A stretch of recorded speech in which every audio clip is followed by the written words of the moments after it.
সেদিন ছিল বাড়িতে মনসা পুজো, আর শ্বশুর বাড়িতে এটা আমার প্রথম মনসা পুজোর ব্লগ। অ্যাকচুয়ালি ব্লগ মানে আমারও প্রথমবার। তো আমি সকালবেলা রেডি হয়ে নিয়েছিলাম, আজকে একটু তাড়াতাড়ি ঘুম থেকে উঠেছি, আর আমি রেডি হতে গিয়েছি আর কিছু হবে না তো হয় না, ফোনটা পড়ে গেল। যাই হোক, তারপর আমি রেডি বলতে জাস্ট আজকে একটা শাড়ি পরেছিলাম, এটা আমার শাশুড়ি মায়েরই শাড়ি। এরপর দেখো মাকে বসিয়ে দিয়েছি, তারপর রেডি হয়ে না আমি আগে ঘরের পুজোটা দিয়ে নিয়েছিলাম। আর অনেক দিন পর আবার শাড়ি পরেছি। অনেক দিন পর না, অ্যাকচুয়ালি আমি এর আগেও একদিন শাড়ি পরেছিলাম। তো দেখো এই যে অষ্টনাগ, আর তারপর আমি একটা সুন্দর নতুন একটা কাপড় মতন বিছিয়ে দিয়ে সমস্ত কিছু আয়োজন করা হয়ে গেছিলো।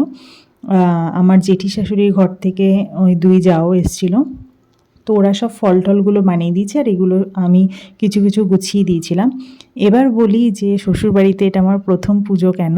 আমার বিয়ে হয়েছে 3 বছর হলো, এর আগেও পুজো হয়েছে অ্যাকচুয়ালি, কিন্তু কোনোবারই আমার থাকা হয়নি। আসলে প্রথম বছর পুজো হয়নি, দ্বিতীয় বছর আমি ছিলাম না সেই সময়, আর এটা হলো তৃতীয় বছর।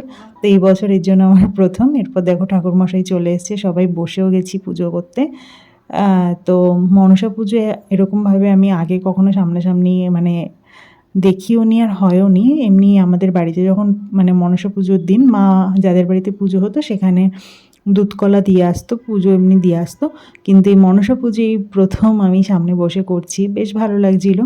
তো এরপর আরতি করে নিয়েছি, আর এখানে আমাকে দেখে মনে হচ্ছে আমি খুব রেগে আছি, কিন্তু মোটেই তা নয়। অ্যাকচুয়ালি আমার চোখগুলো না একটু বড় বড় লাগে, দেখলে মনে হয় যেন আমি রেগে তাকিয়ে আছি। তো এরপর পুজো হয়ে যাওয়ার পর ঠাকুরমশাই ওই ঘরটা নাড়িয়ে দিয়ে গিয়েছিল। তো এই ছিল আজকের ব্লগ। তো তোমাদের কেমন লাগলো জানিও। এবার পুজোর পরে তোমাদের এখানে কেমন লাগছে দেখাচ্ছি। আসলে আজকে আমি সমস্ত ক্লিপ একবারে নিতে পারিনি। তো কেমন লাগলো তোমাদের ভিডিওটা জানিও। বাই।